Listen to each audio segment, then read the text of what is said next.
Bonjour tout le monde, je me présente Jean Pigeon, directeur général à la Fondation Santé Gatineau et j'ai le plaisir aussi d'animer ce nouveau podcast-là, deuxième théoriquement épisode qu'on publie aujourd'hui et j'ai la chance aujourd'hui d'avoir nul autre que le président du conseil d'administration, M. Luc Cadieux. Luc, je peux te tutoyer, j'imagine. Oui, j'aime mieux ça. Je vais te laisser tout de suite te présenter, puis on va découvrir aujourd'hui dans le podcast, c'est qui Luc Cadieux, c'est qui le président de cette fondation-là? C'est un honneur pour moi d'être ici, participer au deuxième podcast de la Fondation. C'est un projet excellent, ce que j'ai toujours pensé qu'on voulait faire, puis finalement, on le fait. Je suis président de la Fondation depuis maintenant 3 ans et demi, peut-être pas loin de 4 ans. Ça fait 9 ans que je suis membre du conseil. En effet.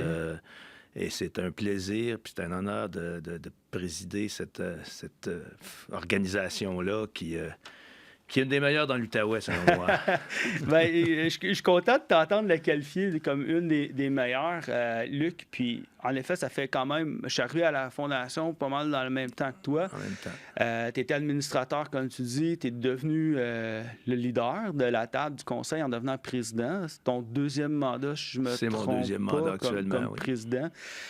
Écoute, Luc, pour les gens qui nous écoutent aujourd'hui, comment tu définirais le rôle d'un président du conseil d'administration d'une fondation? C'est un rôle qui est important. Naturellement, ça fait plusieurs années que tu es là.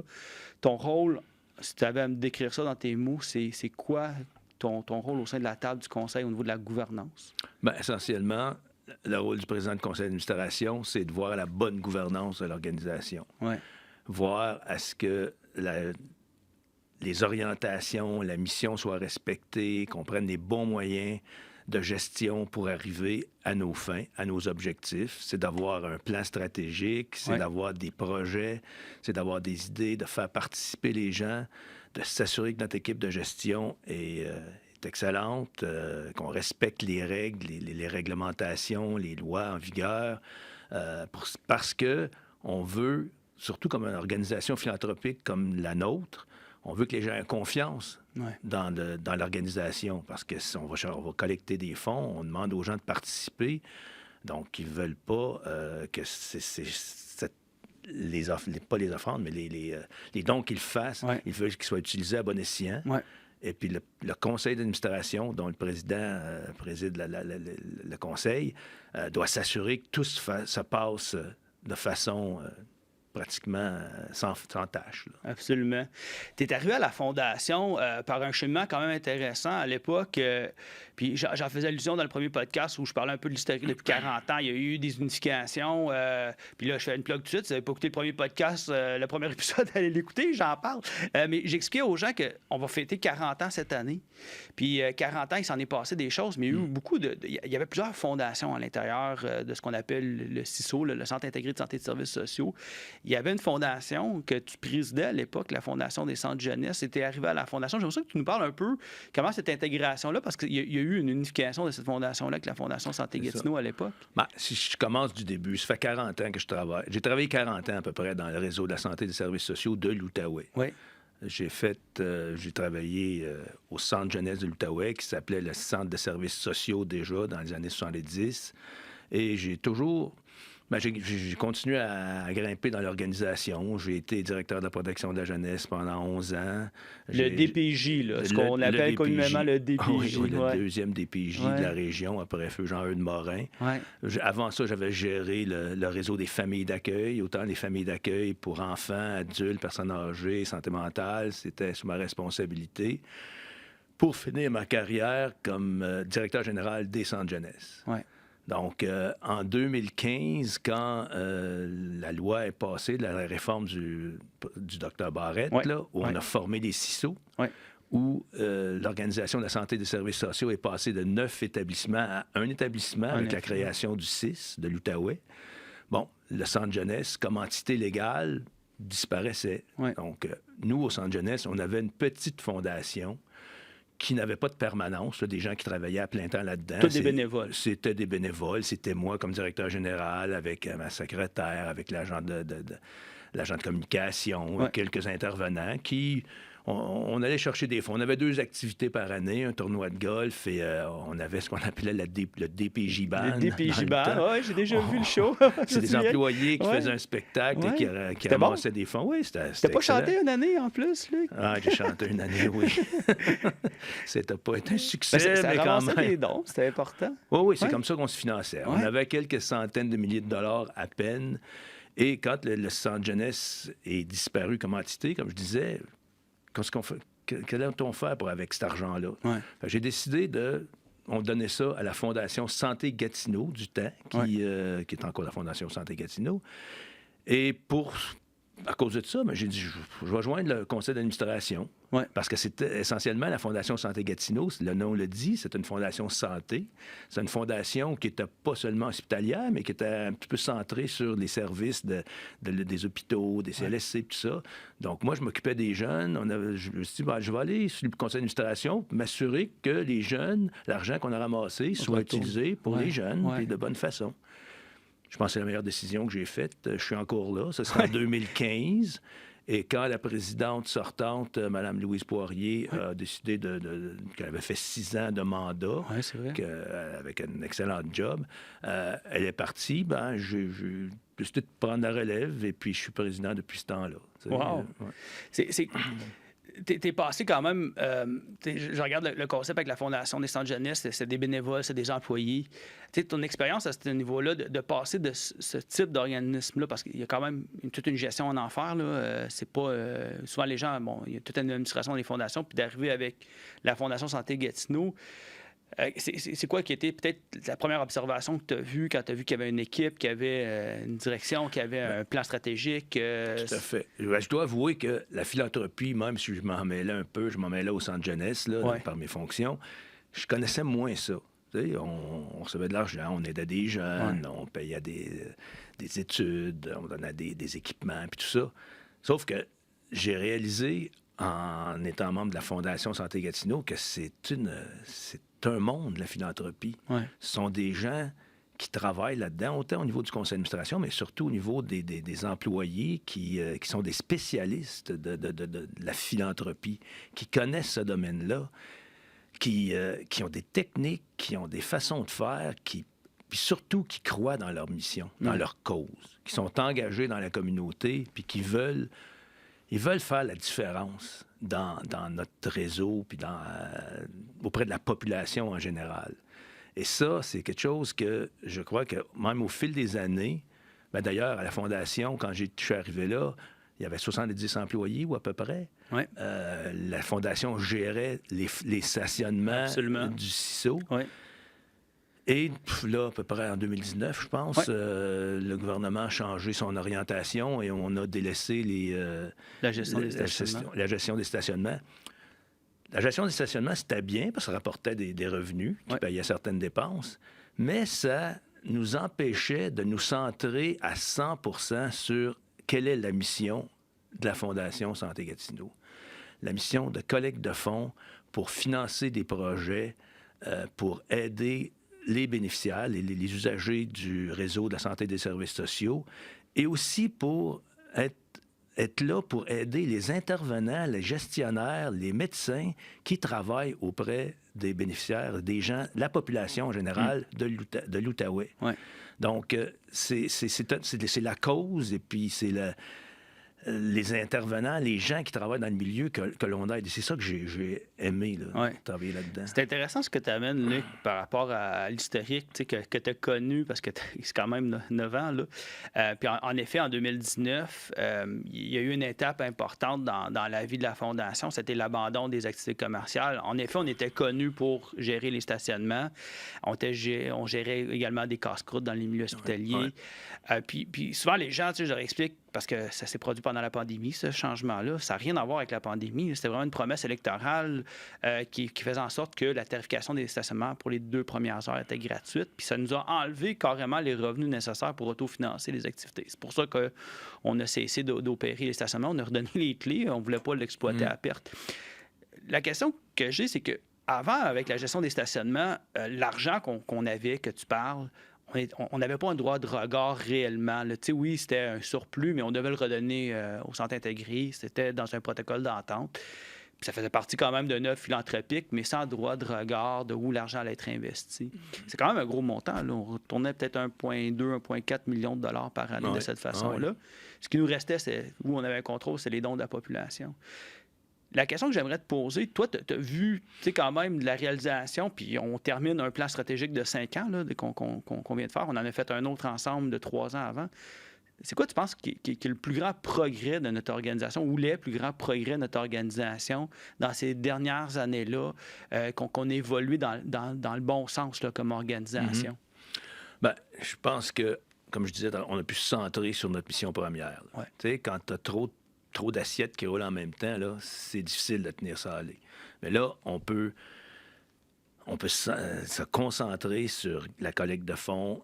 Et on a aussi, ça a changé, à mon avis, un peu la relation que nous avons avec notre premier bénéficiaire, qui est le CISO. Le CIS, OK? On s'est rapprochés d'eux autres. On a augmenté le nombre de projets que le CIS nous présentait. Il faut dire qu'au début, bon, le CIS était créé, c'était tout nouveau, c'est passé c'est rendu au-dessus de 10 000 employés, des budgets d'1 milliard. Puis dans un contexte de compression. Dans un contexte de compression. Donc, moi j'avais le sentiment qu'on n'était pas des alliés du CISO à ce moment-là. Non. Tu sais, mais là, on a revu notre relation avec eux autres, on s'est rapproché d'eux autres, on est là pour les aider, on est là pas pour leur imposer des projets, mais on est là pour recevoir des projets d'eux. On est des années, on a eu des problèmes, on n'en recevait pas de projets. Mais maintenant, on en reçoit des cinquantaines, 70, on en finance pour 3-4 millions par année. Donc, la relation a vraiment changé, c'est parce qu'on a pu se concentrer là-dessus puis créer des meilleurs liens. Là. Parce que quand même, gérer 70 employés, c'est de la gestion, casse-croûte, stationnement, et en plus de ça, aller chercher des fonds auprès d'une communauté. Donc, ça nous permet de développer des liens avec les CISO encore meilleurs, développer des liens avec la communauté. Ça nous donne plus le temps de travailler à notre réalité. Super important ce que tu apportes, cette relation-là avec le bénéficiaire. C'est sûr que je pense que l'action qu'on fait, on ne pourrait pas la faire seul. J'aime souvent répéter aux gens qu'on est branché avec le terrain, on est branché avec les médecins, les infirmières, les travailleurs sociaux, etc. Tu as été témoin de ça. Tu m'as parlé de notre fierté d'avoir bâti ces liens-là, mais il y a encore de l'amélioration. C'est sûr qu'il va toujours en avoir. On est à l'aube d'un nouveau plan stratégique. On est en train de développer une nouvelle vision aussi pour les prochaines années. Comme président, tu dirais, nos améliorations doivent se faire à quel niveau comme organisation? Bien, comme tu dis, Jean, je pense que c'est un travail toujours de longue haleine, de créer, d'améliorer nos relations. Ce qu'on veut, on veut se faire connaître auprès des gens du CISO et auprès des gens de la communauté. Là. C'est 2 axes là, très importants pour nous autres. Mais encore trop souvent, je parle à des gens qui travaillent au CISO qui ne connaissent pas la Fondation ou qui ont des idées erronées puis pas précises de ce qu'on fait. Moi, j'aimerais ça que... comme je disais, on ne veut pas imposer des projets, mais qu'à chaque fois qu'un employé, un gestionnaire, la direction, des médecins, des infirmières pensent à un projet, qu'ils se disent « Ah, comment est-ce que la Fondation peut nous aider là-dedans? » Parce que nous, on peut être une voie de communication pour eux excellente. De dire, ce que j'aime à la Fondation, c'est qu'on parle toujours de belles choses, des belles réalisations. Tu sais, je regarde quand je reviens à mon background là, au niveau de la jeunesse. La Fondation, on finance un chien guide, un chien aide pour les enfants, Bravo, là, qu'on n'a jamais été capable de faire ça avec notre budget gouvernemental là, du centre jeunesse. Là. Mais ça, ce sont des petits plus qui font que c'est profitable pour le jeune, pour la personne qui reçoit le service. C'est profitable pour les employés qui travaillent là, qui ont la sensation de faire quelque chose, un petit wow, un petit plus là, important. Là. Bien, j'aime l'exemple que tu apportes, Bravo, le chien d'accompagnement, parce que on était comme... Ce projet-là est arrivé il y a quand même quelques années passées, là, ça fait 4-5 ans. Puis c'est où on travaillait justement à convaincre les gens du terrain. Puis je me souviens, cet exemple-là est quand même est une explication claire de ce que tu es en train d'expliquer, c'est que c'était 2 travailleuses sociales de l'EPJ, Chantal et Véronique, pour pas les nommer. Puis je me souviens, dans nos premières rencontres avec elles, t'es presque gêné, là, de dire hey, ça va prendre beaucoup d'argent, c'est quelques milliers de dollars, la formation, l'accompagnement. Mais on avait 2 personnes ultra motivées dans ça. Puis ce que j'entends de ta part, c'est qu'il faut que ce message-là, que tous ceux qui travaillent au 6 l'entendent, de dire il n'y a rien d'impossible. C'est juste une question d'aller chercher l'argent. Tout à fait. Est-ce qu'il faut que les gens comprennent aussi que c'est pas juste un secteur, là. On touche à tous les secteurs du CISO. Que ce soit santé mentale, les personnes âgées, ça peut être l'aide à domicile, ça peut être la cancérologie, le milieu hospitalier. On a des projets dans tous les secteurs. Et c'est peut-être pas... Il y en a des plus gros projets. Hein? On parle de rénover un aile en ORL, par exemple. Oui, en ORL, en effet. Okay. Mais il y en a d'autres, c'est plus petit. On vient de financer 2 projets pour des clowns qui vont aider au niveau de les soins palliatifs. Les soins palliatifs, c'est ça. Ouais.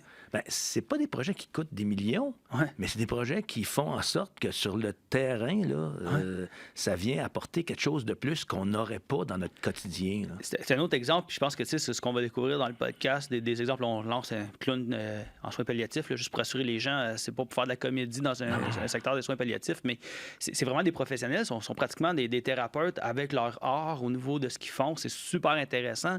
Puis je me souviens quand ils sont venus voir notre comité d'allocation que tu présides, parce que tu présides le comité d'allocation qui fait les recommandations au CA si on devrait aller de l'avant ou pas, selon l'enveloppe budgétaire qu'on peut mettre de l'avant. Puis souvent, c'est des affaires qui nous jettent en bas de notre chaise, qu'on n'aurait jamais pensé, mais il y a comme le fil traducteur là-dedans que je vois, c'est toujours les gens sur le terrain qui nous disent, nous autres, là, on est convaincus que si on avait ça, il y a des gens qui seraient en mesure... en tout cas, l'exemple que je me souviens de ce groupe-là de clowns, ils avaient fait l'expérimentation. Puis, si je me souviens bien, la famille qui vivait des moments très difficiles, ça a bâti des ponts qui, selon eux, n'auraient pas pu être bâtis de cette façon-là avant un décès inévitable. Donc, tu sais, il faut qu'on raconte ces histoires-là, peut-être davantage, c'est ce que j'entends de ta part. Il y en a plein de ces histoires-là. On parle de la cancérologie, on parle des casques là, réfrigérés pour que les gens qui reçoivent des traitements de chimiothérapie ne perdent pas leurs cheveux. C'est pas des grosses... Seule région au Québec qui est offerte présentement. Hein? On fait l'envie on peut le dire, là, c'est rare que ça arrive, mais... On est la seule région au Québec, en Outaouais, à offrir le casque réfrigérant. Puis c'est un projet, encore là, qui est venu des soins infirmiers, du secteur du traitement en chimio. On va même... on a aidé dans le recrutement, dans la rétention du personnel. On donne des bourses pour des employés qui ont de la misère à recruter pour qu'ils puissent venir dans la région puis qu'ils restent dans la région.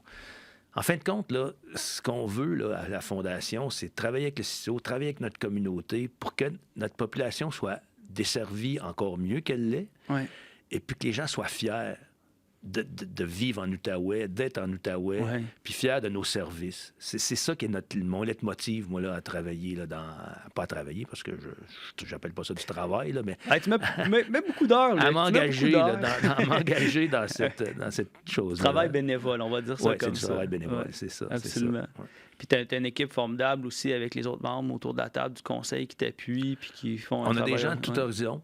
On en recrute, il y en a qui partent, on en recrute. Ce sont des gens engagés, c'est des gens qui... Tu sais, on a toutes sortes... On a 5 comités là, à l'intérieur de notre conseil, là, des comités de placement, comités d'audit, comités de relations avec le CISO, puis d'allocation, un comité de gouvernance. Les membres du conseil sont tous impliqués là-dedans. Ils apportent leur expertise, ils nous donnent des idées, puis ils s'assurent de la bonne gouvernance, puis ils s'assurent... Puis je veux rassurer les gens, là, je veux dire, c'est une organisation là, qui va très, très bien. Oui. Dernière question pour toi, Luc. Tu as travaillé, puis tu as un profil incroyable, tu sais, puis 40 ans dans le réseau. La question m'était moi-même posée par Marie-Lou l'autre jour dans le podcast en disant mais pourquoi qu'on doit continuer d'aider s'il est financé par le gouvernement, le réseau? Est-ce qu'on ne paye pas suffisamment d'impôts pour que ce réseau-là puisse fonctionner? Bon, on connaît un peu la réponse, mais ta réponse à ça, quand tu as été toi-même dans le poste, est-ce que vraiment un dollar philanthropique peut avoir un levier important dans le réseau de la santé et des services sociaux? Oui. Il y a tellement de besoins dans le réseau de la santé et des services sociaux que on n'aura jamais trop d'argent. Et même si, bon, notre participation est minime par rapport au budget total du CISO, c'est pas grave. Je veux dire, les petits projets que l'on met de l'avant, que l'on permet de mettre de l'avant, ça vient revigorer autant le personnel que les gens qui reçoivent. Parce qu'il faut se dire que oui, on aide les gens vulnérables. Moi, quand j'étais à la protection de la jeunesse, c'était surtout des gens vulnérables, des gens en grande difficulté. Mais nous, notre œuvre, là, ça implique tout le monde. Ça peut être vous, ça peut être moi. On va tous avoir recours aux services de santé à un moment donné dans notre vie. De la naissance jusqu'au décès. Jusqu'au décès. On a besoin des services. Là. Exactement.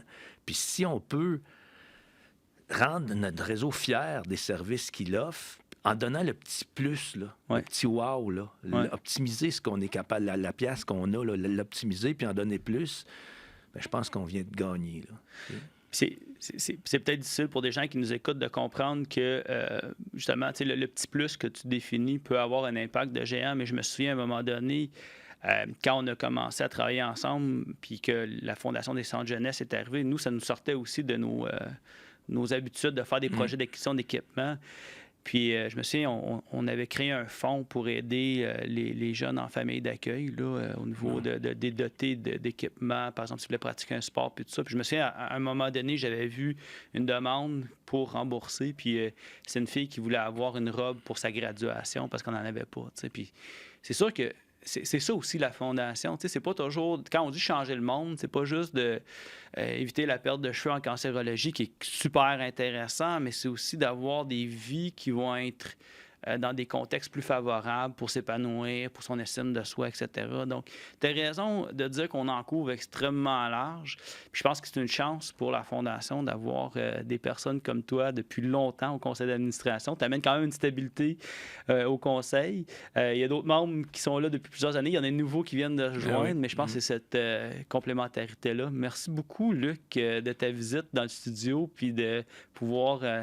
nous expliquer ton implication. J'espère que ça va inspirer les gens. Puis d'ailleurs, bien, on vous invite, si vous voulez commenter, si vous avez des questions, la conversation peut se suivre. Je suis certain que Luc peut répondre à des questions des gens aussi. Tout à fait. Ouais. Merci beaucoup. Bien, merci de m'avoir invité, puis longue vie au podcast. Oui, bien, on l'espère. On s'embarque là-dedans sans se donner des limites, je te dirais. Puis oui, c'est une façon différente de s'exprimer. On l'a fait peut-être beaucoup avec des photos, des réalisations, mais je pense que là, c'est une conversation qu'on va avoir, puis on va sûrement rencontrer d'autres collègues du conseil, d'autres collègues de l'équipe. On va raconter ces histoires. Je le rappelle, si vous avez aimé le contenu, si vous voulez le commenter, allez-y, partagez sur les médias sociaux, parlez-en. C'est ça l'objectif. On se donne en Outaouais, on se donne très fort pour plusieurs raisons. Luc, tu es un exemple parfait de se donner bénévolement au conseil d'administration depuis presque 9 ans maintenant. Merci, au nom de notre communauté, de t'impliquer. J'espère, comme DG, pouvoir compter sur ta complicité encore pour plusieurs années. Je devrais être là pour un bout encore. Excellent. Bien, merci, puis merci de nous aider à transformer notre réseau. C'est très apprécié. Oui, merci.